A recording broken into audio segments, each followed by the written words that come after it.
apostate, stubborn, and rebellious. That's what we're going to talk about today on Strength for Today. Thanks for being with us. Today is Friday. Man, Friday has rolled around quick again this week. October the 19th. And today's birthday is Teresa Horbit. I'm hoping by now she's had her little baby. If she hadn't, we hope she'll have it quickly. But either way, we hope she has a great birthday today. Cameron Barker's birthday is today, as well as the Moose's wife, Yvonne Bell. His birthday was yesterday. Hers is today.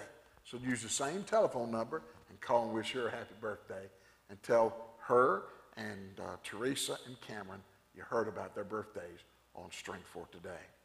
Deuteronomy 21:18 says this: if a man have a stubborn and rebellious son, which will not obey the voice of his father or the voice of his mother, and that when they would have chastened him, he would not hearken unto them, then shall his father and his mother lay hold on him and bring him out unto the elders of the city and unto the gate of his place, and they shall say unto the elders of his city, our son is stubborn and rebellious, and he will not obey our voice. He is a glutton and a drunkard.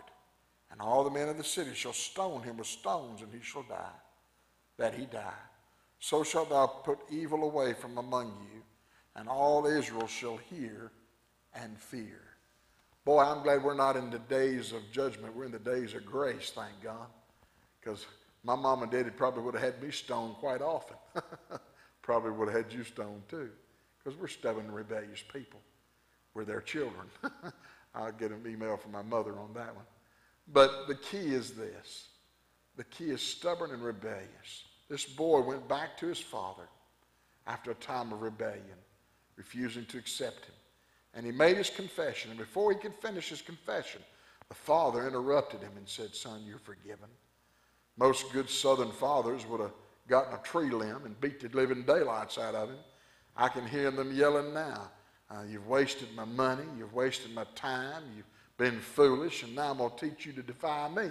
That'd be the average southern father's reaction. But not this Christian father. He was glad to see his son.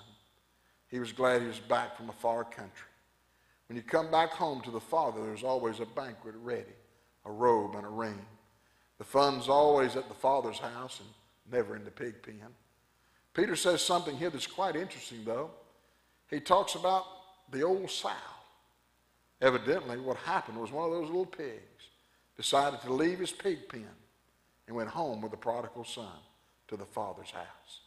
He said, hey, prodigal, do you mean you want to leave this old wonderful pig pen? And you want to go back up to the father's house and leave all this goop we have around here? The boy said, yeah, it's better in my father's house. Join us next time on Strength for Today, and I'll tell you what happened to the prodigal pig. But until then, may he be your strength for today and your hope for tomorrow.